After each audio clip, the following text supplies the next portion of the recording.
ಬುಧವಾರ ಬೆಳಗಿನ ಜಾವ 4:30 ಸುಮಾರಿಗೆ ಬೀದರ್ ಜಿಲ್ಲೆಯ ಭಾಲ್ಕಿ ತಾಲೂಕಿನ ಸೇವಾನಗರ ತಾಂಡಾ ಬಳಿ ಭೀಕರ ಅಪಘಾತ ನಡೆದಿದ್ದು, ಬೀದರ್ ಭಾಲ್ಕಿ NH50 ರಲ್ಲಿ ಅಪಘಾತ ಸಂಭವಿಸಿದೆ. ಅಶೋಕ್ ಲೇಲ್ಯಾಂಡ್ ಹಾಗೂ ಮಹೀಂದ್ರಾ ಪಿಕಪ್ ವಾಹನದಿಂದ ಹೈದರಾಬಾದ್ಗೆ ತೆರಳುತ್ತಿದ್ದ ವಾಹನ ಎದುರಿಗೆ ಬಂದಾಗ ಅಪಘಾತ ನಡೆದಿದೆ. ಅಪಘಾತ ನಡೆದ ಸ್ಥಳದಲ್ಲಿ 4 ಮೃತಪಟ್ಟಿದ್ದು, ಪಿಕಪ್ ವಾಹನದಲ್ಲಿ ಒಟ್ಟು 14 ಜನರಿದ್ದರು. ಅದರಲ್ಲಿ 6 ಪುರುಷರು, 5 ಮಹಿಳೆಯರು ಮತ್ತು 3 ಮಕ್ಕಳು ಪ್ರಯಾಣಿಸುತ್ತಿದ್ದರು.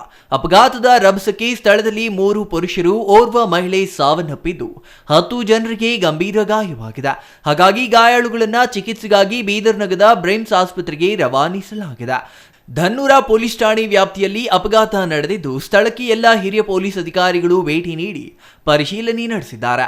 ಮೃತರನ್ನ ದಸ್ತಗೀರ್ ದಾವಲ್ ಸಾಬ್ 36, ಕುಮುದಲ್ ಉದ್ಗೀರ್, ರಶೀದಾ BM ಶೇಖ್ ಪತ್ನಿ ಆರೋ ದೇವಲಾಡಿ ಉದ್ಗೀರ್, ಹೈದರಾಬಾದ್ನಿಂದ ವಾಲಿ ಅಶೋಕ್ ಲೇಲ್ಯಾಂಡ್ ಪಿಕಪ್ ಚಾಲಕ ಅಮಹಂ ಶೇಖ್ ಆರ್ ದೇವಲವಾಡಿ ಉದ್ಗೀರ್ ಎಂದು ಗುರುತಿಸಲಾಗಿದೆ.